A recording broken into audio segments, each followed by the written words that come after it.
kaya mong linisin o kaya mo maging perfect ang buhay, kaya mong perfectin ang buhay mo, kailangan mo pa ba ng tagapagligtas? Hindi na. Pero alam niyo po, naniniwala po tayo dyan na kailangan po muna nating lumapit sa Panginoon, ay kailangan po muna natin maging perfect bago lumapit po tayo sa Panginoon. Kaya nga po kailangan natin si Jesus kasi hindi po natin kaya eh. Amen po ba? At ito po ang sabi din po sa Romans, faith comes by hearing and hearing the Word of God. Again po, faith comes by hearing and hearing the Word of God. Ibig sabihin, when you hear the Word of God, pag nakarinig ka ng Word of God, ang mag-i-instill sa'yo is yung faith.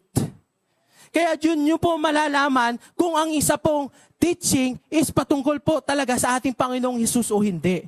Because those teaching will not point you to yourself, will not point you to tradition, will not point you to how you do good works, but you point them to our Lord Jesus Christ and what He has done for us.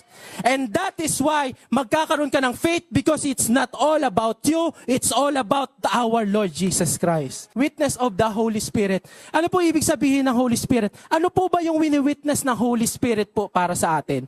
Now, ipapakita ko po dito sa screen ay hindi po ito yung sinasabi kong definition, pero ito po yung definition ng ibang mga faith movement or ibang mga churches or even minsan, baka kahit po tayo, ganun din ang definition natin, na ito po yung role ng Holy Spirit po para sa atin nung nireceive po natin ng ating Panginoong Hesus. Sige, next. The primary role of the Holy Spirit is to convict us of our wrongdoing to the extent that we should feel too unclean and unworthy to approach God unless we attain perfection. Sino po dito yung naka-experience na parang, ang thinking niyo po is, ang role po ng Holy Spirit is to point you na pag kayo ay nagkamali, okay, ipopoint nyo kayo lalo doon sa kasalanan nyo hanggang sa dapat ma-feel mong makasalanan ka, dapat ma-feel mong unclean ka, at hindi ka makakalapit sa Panginoon kapag hindi ka naging perfect, kapag hindi mo inayos ang buhay mo, hindi ka makakabalik. Kung ganun po ang thinking natin, okay, paano po tayo magkakaroon or magiging confident in pagdating po ng judgment kung ang role pala ng Holy Spirit is to instill to us na hindi po tayo worthy sa Panginoon o na ipaalala po sa atin na maliit po tayo. Kung yan po ang magiging primary role niya para sa atin. What if, Brother Nats, paano mo malalaman na nagkasala ka? O mamaya po, i-explain po natin yan. Ito po sabi, linisin mo ang sarili mo bago ka lumapit sa iyong tagapagligtas. Basahin niyo po dyan. Now, linisin mo ang sarili mo bago ka lumapit sa ating tagapagligtas. Question. Kung kaya mong linisin ang sarili mo, kaya mo maging perfect, kailangan mo pa ba ng tagapagligtas? Again. Ulitin ko po dito banda. Kung kaya mong linisin o kaya mo maging perfect ang buhay, kaya mong perfectin ang buhay mo, kailangan mo pa ba ng tagapagligtas? Hindi na. Pero alam niyo po, naniniwala po tayo dyan na kailangan po muna nating lumapit sa Panginoon, ay kailangan po muna natin maging perfect bago lumapit po tayo sa Panginoon. Kaya nga po kailangan natin si Jesus kasi hindi po natin kaya eh. Amen ba? And so stop thinking and stop sharing to your brethren na bago ka lumapit sa Panginoon, kailangan mo maging perfect. Ikaw ba perfect ka? Lahat po tayo, kailangan po natin ang ating Panginoong Hesus. Yung next po, hindi ko na po i-share yan, pero alam niyo po, a true Christian can never commit unpardonable sin.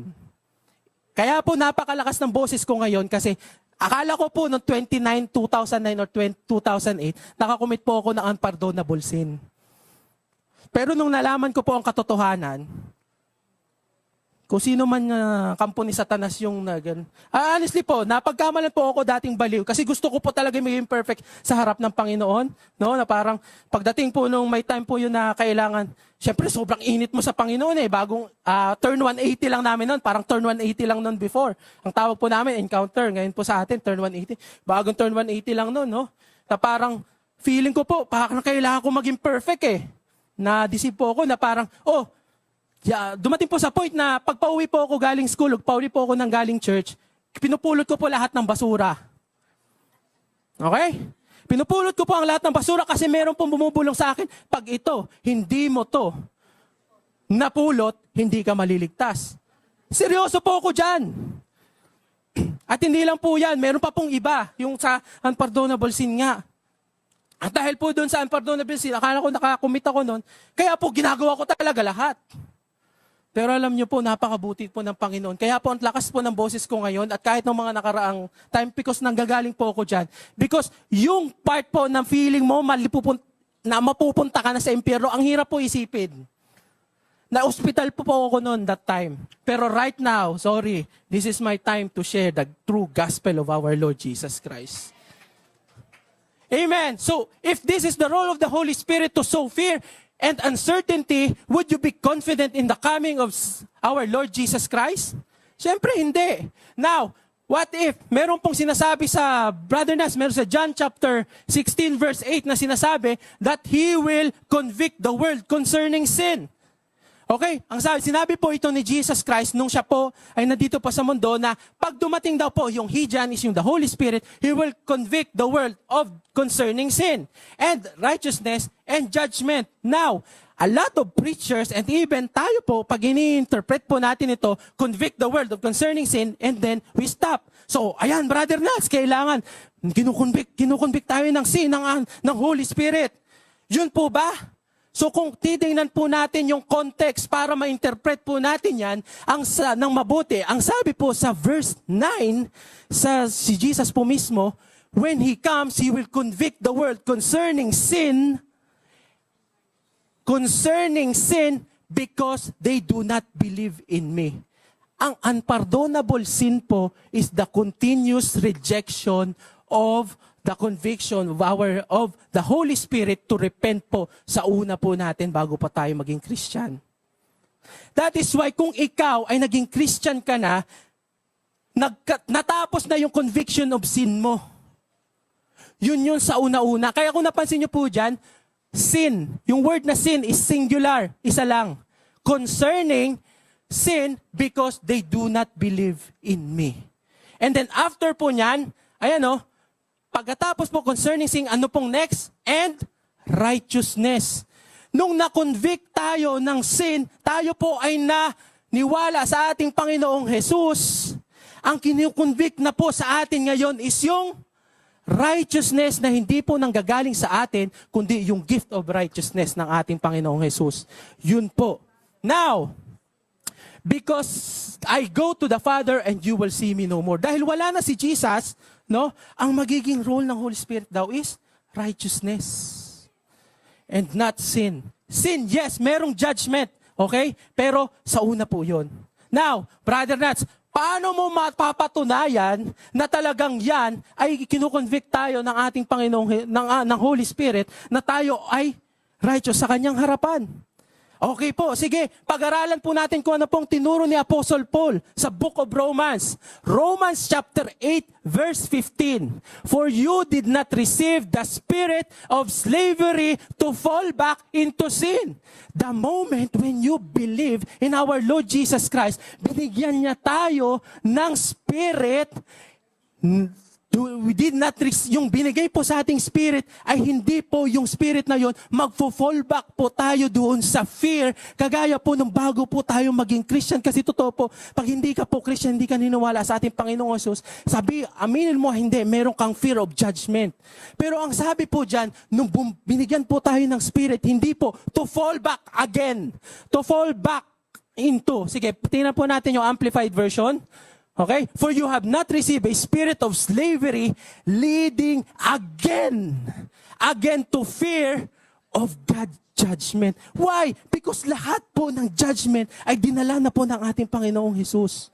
So ang spirit na ibinigay niya po sa atin ay hindi to fall back into fear again, but you have received the spirit of adoption as sons. And the Spirit producing sonship by which we joyfully cry, Abba, Father. This is the reason why we can always come to God and cry to Him, Lord, you are my Father. You can come to Him for help. That is the true Spirit na binigay po sa atin. At hindi lang po yan, no? Ay, ito pa. When you were a sinner, you were under fear of judgment. But when you receive Christ, you should not be in fear. Bakit? Kasi Sige po, next. Spirit of adoption as sons. Yung po na-explain ka kanina. Now, to really confirm this, yung sinabi po ni Jesus Christ, doon po patungkol sa righteousness, eto po. Verse 16, the Spirit Himself bears witness with our spirit that we are the children of God. Alam niyo po, eto po, magandang version. NLT version. For His Spirit joins with our spirit to affirm, to confirm that we are God's children. Ang galing po, no? John chapter, yung John kanina, concerning sin and righteousness. And then sinasabi po ni Apostle Paul dito, the greatest apostle na nabuhay po dito sa mundo, for His Spirit. Nung tinanggap po natin ang ating Panginoong Jesus, yung Holy Spirit po ay hindi po sa atin sa labas, kundi nag-indwell po sa loob po natin. Yung Holy Spirit po namumuhay po sa loob po natin. At ang ginagawa niya po is to affirm that we are God's children. That is why malalaman nyo po pag meron pong atake sa inyo ng kaaway, you know it. Pag yan ay leading to condemnation, leading to fear, that is not the Spirit. Because the Holy Spirit will affirm you na ikaw ay anak ng Diyos.